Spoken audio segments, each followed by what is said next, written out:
বাংলাদেশ ১৯৮ রানে all out. Australia দিনের খেলা শেষ করেছে ১ উইকেটে ৯৬ রানে। এমনটা যদি হতো সেটাই স্বাভাবিক, কিন্তু না। অস্ট্রেলিয়ার মাটিতে ২৩ বছর পর যে খেলতে গেল বাংলাদেশ টেস্ট সিরিজ, সেইখানে ডারউইনে প্রথম টেস্টের প্রথম দিন শেষে স্কোরটা উল্টা। অস্ট্রেলিয়াকে বাংলাদেশ অল আউট করে দিয়েছে ১৯৮ রানে এবং দিনের খেলা আমরা শেষ করেছি ১ উইকেটে ৯৬ রানে, অর্থাৎ ১০২ রানে আমরা পিছিয়ে আছি মাত্র। হাতে আছে আমাদের ৯ উইকেট। টেস্ট ক্রিকেটে এই ২৬ বছরে বাংলাদেশের সবচেয়ে ভালো দিনগুলোর একটা কি আজকে গেল না? দেখুন, এই অস্ট্রেলিয়ার সঙ্গে বাংলাদেশের একটা ভালো দিন রয়েছে। ২০০৬ সালে ফতুল্লা টেস্টে শেষ পর্যন্ত আমরা ৩ উইকেটে খুবই ট্রাজিকভাবে হেরে গিয়েছিলাম, কিন্তু প্রথম দিনটা যে আমরা শেষ করেছিলাম ৫ উইকেটে ৩৫৫ রানে। আমাদের শাহরিয়ার নাফিজ অসাধারণ একটা সেঞ্চুরি করেছিলেন, হাবিবুল বাশার সুমন ভাই ৭৬ রানের একটা ইনিংস খেলেছিলেন, রাজিন সালে ৬৭ রানের ইনিংস খেলেছিলেন, কিন্তু সেটা ছিল শুধু ব্যাটে আধিপত্য। আর আজকের দিনটা দেখেন, ব্যাটে বলে দুই দিক থেকেই তো বাংলাদেশ আধিপত্য করেছে। এই টেস্ট ম্যাচ কত দিনে গড়াবে? ৫ দিন যাবে, ২ দিনে নাকি ৩ দিনে শেষ হবে? ৫ দিনে তো যাবেই না, এরকম অনেক আলোচনা তো অস্ট্রেলিয়ার গণমাধ্যম থেকে শুরু করে বিভিন্ন জায়গায় হচ্ছিল, এবং সেখানে আমাদেরও কন্ট্রিবিউশন রয়েছে যে জিম্বাবুয়ের সঙ্গে লাস্ট টেস্টটাতে আমরা ইনিংস ব্যবধানে হেরে গেছিলাম, অস্ট্রেলিয়ার সঙ্গে কিভাবে কি পারবো। কিন্তু প্রথম দিনটা অন্তত পক্ষে নাজমুল হোসেন শান্তর দল চোখে চোখ রেখে লড়াই শুধুমাত্র করেনি, এই প্রথম দিনটা অ্যাবসলুটলি বাংলাদেশের ৩টা সেশনই বাংলাদেশ ডমিনেট করেছে, যেটা গতকালকে আসলে কেউ কি আমরা ভাবতে পেরেছিলাম এত ভালো একটা দিন যাবে বাংলাদেশের? এতটা কি ভাবা গিয়েছিল? কিভাবে এই দিনটা গেল, এখানটাতে মোমেন্ট অফ দ্য ডে কোনটা, অনেক আলোচনার জায়গা তো রয়েছে। এই সবকিছু মিলে একটু আলোচনাটা করতে চাই। ধরেন আমি যদি একদম শেষ থেকে শুরু করি, আজকের দিনের যখন ১৯৮ রানে অস্ট্রেলিয়াকে অল আউট করেছি, এইটা বাংলাদেশের জন্য একটা হিউজ অ্যাচিভমেন্ট। অস্ট্রেলিয়াকে এর আগে আমরা সর্বনিম্ন অল আউট করেছিলাম ২১৭ রানে, সেটা ২০১৭ সিরিজে মিরপুরে ওই যে স্পিনারদের ট্র্যাক বানিয়ে, বদ্ধভূমি বানিয়ে আমরা সেটা করছি। ফলে সেই জায়গায় অবশ্যই আমাদের বোলারদের তো ক্রেডিট রয়েছেই, কিন্তু ওইখানটার পিচটার আলোচনা এখনো সবসময় সামনে আসে। এইবার সেটা তো বলার উপায় নেই। এইবার তো অস্ট্রেলিয়ার মাটিতে খেলা, স্পোর্টিং উইকেটে খেলা, এবং সেইখানে অস্ট্রেলিয়ার ক্যাপ্টেন প্যাট কামিন্স তিনি টস জিতে আগে যে নিজেরা ব্যাটিং এর সিদ্ধান্ত নিলেন, বাংলাদেশকে কি একটু খাটো করে দেখেছিলেন? আচ্ছা, এই অংশটা তো পরে আসে, আমি শেষের অংশটার কথা বলছিলাম। যখন তাদের ১৯৮ রানে অল আউট করে দিয়েছি সর্বনিম্ন রানে, তারপরে আসলে বাংলাদেশ কেমন ব্যাটিং করে তার উপরে দিনটা নির্ভর করতো। ধরেন হচ্ছে কি, আমরা যদি যাচ্ছে তাই ব্যাটিং করতাম, তখন দিন শেষে যে হিসাবটা একটা সমানে সমান জায়গায় চলে আসতে পারতো। আর যখন প্রস্তুতি ম্যাচে বাংলাদেশের ৫৪ রানে অল আউট হওয়ার স্মৃতিটা এই তরতাজা কয়েকদিন আগের ঘটনা অস্ট্রেলিয়াতে গিয়ে, ফলে আমাদের ব্যাটসম্যানরা কিভাবে রিয়াক্ট করে সেটা দেখার ছিল। আমাদের ব্যাটসম্যানরা ব্রিলিয়ান্টলি রিয়াক্ট করেছেন। তানজিদ হাসান তামিম এই জায়গাটাতে একটু লাকি ইন এ সেন্স যে হচ্ছে কি তিনি ০ রানে আউট হয়ে যেতে পারতেন, তার ক্যাচটা নাথান লায়ন ফেলে দিয়েছে পয়েন্ট থেকে কাভারে দৌড়ে গিয়ে, এটা আমি বলবো রিলেটিভলি ইজি ক্যাচই, আসলে তিনি ধরতে পারেননি। দেন এগেন তানজিদ তামিম এটা আবার ভাগ্যটা একটু ফিরেও পেয়েছেন, কেননা তিনি নিজে ২ রানের সময় যে স্টিভেন স্মিথের ক্যাচ ছেড়েছিলেন, সেই স্মিথ ৭১ রান করেছিলেন। ফলে এই লাখটা আবার ওইভাবে যদি বলি ডিউ তানজিদ তামিমের ক্ষেত্রে, হ্যাঁ ঠিক আছে, এবং সেটা থেকে তিনি কাজে লাগিয়েছেন। সাদমানের সঙ্গে ওপেনিং পার্টনারশিপটা ৮ ওভার কাটিয়ে দিয়েছেন ৩৬ রান হওয়ার পর, সেই ওপেনিং পার্টনারশিপটা ব্রেক হয়েছে। সাদমান যখন আউট হলেন, লিডিং এ যে তিনি ওই পয়েন্টে লায়নের কাছে ক্যাচ দিয়ে তিনি আউট হলেন। বাহাতি বোলারদের মধ্যে টেস্ট ক্রিকেট হিস্ট্রিতে সবচেয়ে বেশি উইকেট এই উইকেটের মাধ্যমে হয়ে গেল মিচেল স্টার্কের ৪৩৪ উইকেট। রঙ্গন আহেরাত শ্রীলঙ্কার বাহাতি স্পিনার, তার ৪৩৩ উইকেট ছিল। আর কোনো বিপদ আমরা হতে দেইনি। দিনের বাকি সময়টা আমরা নির্বিঘ্নে পার করে দিয়েছি।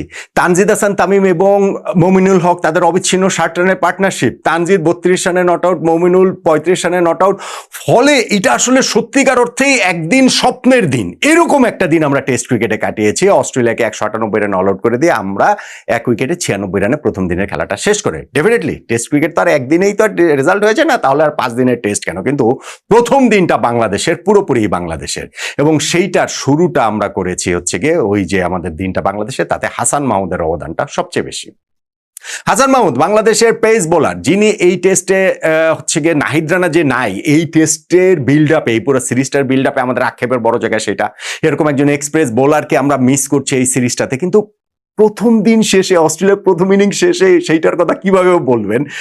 যেইভাবে স্টেপ আপ করলেন হাসান মাহমুদ, সেইটা আসলে অ্যামেজিং। দেশের বাইরে এর আগেও তার ২ বার ৫ উইকেট রয়েছে, এইবার তিনি ক্যারিয়ার সেরা বোলিং করলেন, ৬ উইকেট পেয়েছেন তিনি 55 রানে, এবং অস্ট্রেলিয়ার মাটিতে প্রথম কোনো বাংলাদেশি বোলার হিসেবে যে কোনো ফরম্যাট মিলিয়ে 5 উইকেট তিনি পেলেন। টেস্টে 3 উইকেট মাশরাফির ছিল, ওয়ানডেতে রুবেলের 4 উইকেট ছিল, টি-20তে তাসকিনের 4 উইকেট ছিল। প্রথম 5 উইকেট পাওয়া বোলার হাসান মাহমুদ হলেন, এবং সেইটাও কিভাবে দেখেন, ইনিংসের শুরুটাও তিনি করেছেন, ইনিংসের শেষটাও তিনি করেছেন, এবং মাঝের অংশ তার পেস ট্রায়ার বাকি দুইজন তাসকিন এবং ইবাদত মাঝের কাজটা সেরেছেন। কিভাবে বলছিলাম যে অস্ট্রেলিয়া টস জিতে আগে ব্যাটিং এর সিদ্ধান্ত নিয়েছে এবং প্রথম ঘন্টা তারা নির্বিঘ্নেই পার করে দিয়েছিল। তারপর পরপর 2 ওভারে এই হাসান মাহমুদ 2 ওপেনারকে আউট করে দিলেন। জ্যাক ওয়েদারল তিনি কিপার লিটনের কাছে ক্যাচ দিয়ে আউট হয়েছেন, এবং নেক্সট ওভারটাতে ট্রাভিস হেড তিনি হচ্ছে গিয়ে প্লেড অন হয়ে ব্যাটার ইনসাইড এজ হয়ে বোল্ড হয়ে তিনি আউট হয়ে গেছেন। এই যে double break through Hasan Mahmud দিলেন প্রথম ঘন্টাতে উইকেট না পাওয়ার পর, সেটা খুবই গুরুত্বপূর্ণ।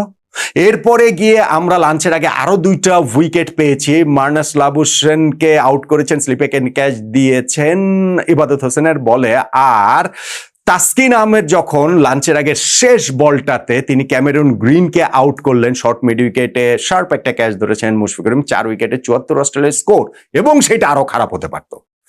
করতে পারতো দুইটা অকেশনে বেঁচে গিয়েছেন স্টিভেন স্মিথ, যিনি 2 রানে ছিলেন তখন স্লিপে তার ক্যাচটা ফেলেছেন তানজিদ হাসান তামিম, এবং তিনি যখন 7 রানে তখনও কিন্তু মনে তো হয়েছিল ভাই আউট, মানে আম্পায়ার আউট দেন নাই কট বিহাইন্ডের অ্যাপিলে, কিন্তু যখন বাংলাদেশ রিভিউ নিয়েছে সাথে সাথে স্টিভেন স্মিথ কিন্তু প্যাভিলিয়নের দিকে হাঁটা শুরু করেছিলেন, কিন্তু তিনি আবার একটা সেন্স করতে পারলেন কি বুঝে যে না তো দেখছে তাহলে একটু হয়তো বা চান্স রয়েছে, এবং দেখা গেল যে বলটা আসলে তার ব্যাটে লাগে নাই। কিভাবে লাগলো না, মানে সাউন্ড টাউন শুনে রিয়াকশন দেখে বাংলাদেশের বোলার ফিল্ডারদের, ইভেন স্টিভেন স্মিথ ব্যাটসম্যানের রিয়াকশন দেখে মনে হয়েছিল সেটাও যাই হোক। প্রযুক্তি অনেক কিছুই তো আমাদেরকে দেয় সঠিক, কিন্তু সবসময় যে সবকিছু সঠিক দেয় তা না, বাট স্টিল ওইটার পরেও বাংলাদেশের ফার্স্ট সেশনটা পুরোপুরি বাংলাদেশের, সেকেন্ড সেশনটাও বাংলাদেশের, কারণে এই সেশনেও বাংলাদেশ 4টা উইকেট তুলে নিয়েছে, এবং সেইখানটাতে সেকেন্ড সেশনটাও ফার্স্ট সেশনের মতো। ফার্স্ট আওয়ারটা একটা রিবিল্ডিং জব করেছে অস্ট্রেলিয়া, তাদের অ্যালেক্স ক্যারি এবং স্টিভেন স্মিথের পার্টনারশিপ 50 পেরিয়ে গেছে, 55 রান হয়ে গেছে, ড্রিঙ্কস ব্রেকে চলে গিয়েছে। মনে হয়েছিল যে না বাংলাদেশ যে শুরুটা ভালো করেছিল সেটাকে হয়তো বা বাংলাদেশ আর কন্টিনিউ করতে পারছে না, কিন্তু ওই ড্রিঙ্কস ব্রেকের পর আবার দুর্দান্ত রূপে বাংলাদেশ ওই কনসিস্টেন্টলি একই লাইন লেন্থে যে বোলিং করে দেওয়া, একই সঙ্গে আমাদের ক্যাপ্টেন নাজমুল হোসেন শান্ত বোলারদের যেভাবে ইউজ করেছেন সেটাকে আসলে ইউজ ক্রেডিট দিতে হবে। ড্রিঙ্কস ব্রেকের পরে প্রথম বলটাই এই জায়গাটাতে বোল্ড হয়ে গেলেন, ইবাদতের বলটাতে অ্যালেক্স ক্যারি ব্যাটারি ইনসাইডে এই যে লেগে, এই উইকেটটা আমি মনে করি খুব গুরুত্বপূর্ণ, কেননা অস্ট্রেলিয়া তখন একটা পুরোপুরি ইনিংসটা রিবিল্ড করার ফেজটাতে ছিল, এবং বাউ ওয়েবস্টারকে অসাধারণ একটা ডেলিভারিতে যখন বোল করলেন তাসকিন আহমেদ, অস্ট্রেলিয়া কিন্তু ওই সময়টাতে গিয়ে মনে হচ্ছিল যে আবার তারা মানে স্টিভেন স্মিথকে সরাতে পারলেই বাংলাদেশ ম্যাচে ডমিনেট করবে, এবং সেই শেষ কাজটুকু করেছেন আবার সেই হাসান মাহমুদ। শুরুতে যিনি 2 উইকেট নিয়েছিলেন, শেষে তিনি আবার 4টা উইকেট নিলেন, Pat Cummins, Mitchell Starc, Steven Smith এবং হচ্ছে নাথান লায়নের উইকেটে ইনিংসটা তিনি মুড়ে দিয়েছেন। স্টিভেন স্মিথ 71 রান করেছেন, এরপরে তিনি 9th ব্যাটসম্যান হিসেবে তেরিফুরে মারতে গিয়ে রান বাড়ানোর চেষ্টায় সেইখানটাতে তিনি হাসান মাহমুদের বলটাতেই তিনি আউট হয়ে গিয়েছেন সহজ ক্যাচ দিয়ে। বাংলাদেশ অস্ট্রেলিয়াকে 198 রানে অল আউট করে দিয়েছে।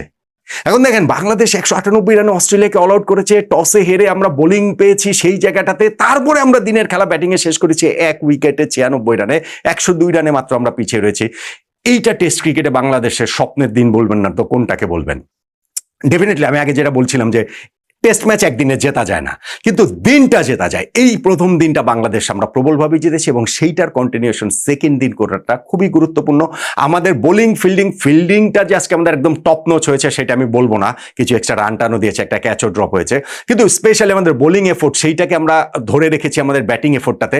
ফার্স্ট ডেটাকে এখন যদি আমরা সেকেন্ড ডেতে ধরে রাখতে পারি, ইউ নেভার নো, আরো বড় কোনো স্বপ্নের দিকে হয়তো বা বাংলাদেশ চলে যেতে পারে। কিন্তু টেস্ট ক্রিকেট তো, অস্ট্রেলিয়া মাটিতে খেলা তো, তারা আসলে প্রবলভাবেই কামব্যাক করতে চাইবে। সেই ঝড় সামাল দিয়ে সেকেন্ড ডেতে বাংলাদেশ কতটা কি করতে পারে, সেক্ষেত্রেই হয়তোবা এই টেস্ট ম্যাচে আমি এখনো অত বড় স্বপ্নের কথা বলছি না, বলতে চাই না, টেস্ট ম্যাচের একটা দিন মাত্র গিয়েছে, কিন্তু তারপরে গিয়ে আমরা সেকেন্ড ডে শেষে হয়তোবা সেই জায়গাটাতে যেতে পারবো।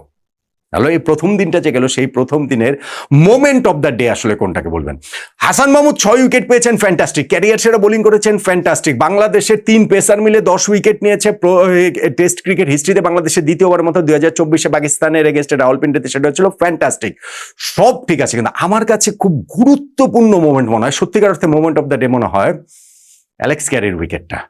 কেন অস্ট্রেলিয়া ফার্স্ট সেশনে 4 উইকেট হারানোর পরও সেকেন্ড সেশনের ফার্স্ট আওয়ারটা কাটিয়ে দিয়েছিল, তারা পুরোপুরি ইনিংসটা রিবিল করছিল স্টিভেন স্মিথ এবং অ্যালেক্স ক্যারির পার্টনারশিপ, এবং সেই সময়টাতে ড্রিঙ্কসটা হলো, ড্রিঙ্কসের পর প্রথম ডেলিভারিতে তাই ইবাদ হচ্ছে ক্যারিকে আউট করে দিলেন। আমি মনে করি ম্যাচের মোমেন্টামটা তখন আরো একবার বাংলাদেশের দিকে চলে এসেছে, যেটা খুব গুরুত্বপূর্ণ। অস্ট্রেলিয়ার সাথে সামান্যতম ছাড় দেওয়ার কোনো সুযোগ আসলে নাই, এটা লাস্ট উইকেটে গিয়েও নাই। সো বাংলাদেশ এটা দেয়নি, এবং ওই জায়গাটাতে মোমেন্টামটা আবার নিজেদের দিকে নিয়ে আসার জন্য আমি মনে করি যে হাসান মাহমুদ শেষ 6 উইকেট সত্ত্বেও ইবাদতের এই উইকেটটা অ্যালেক্স ক্যারির, সেইটাই এই প্রথম দিনের মোমেন্ট অফ দ্য ডে। আর প্রথম দিনের প্রতিটা মোমেন্টই আসলে বাংলাদেশের ক্রিকেট প্রেমীদের জন্য আসলে বারবার বারবার বারবার জাবর কেটে দেখার মতো, একেবারে রিওয়াইন্ড করে দেখার মতো একটা দিন গেল। দ্বিতীয় দিন কি এই ধারাবাহিকতা নাজমুল হোসেন শান্তর দল দেখাতে পারবে আবারও? তাহলে হয়তো আমরা ওই বড় স্বপ্নের কথা বলতে পারবো।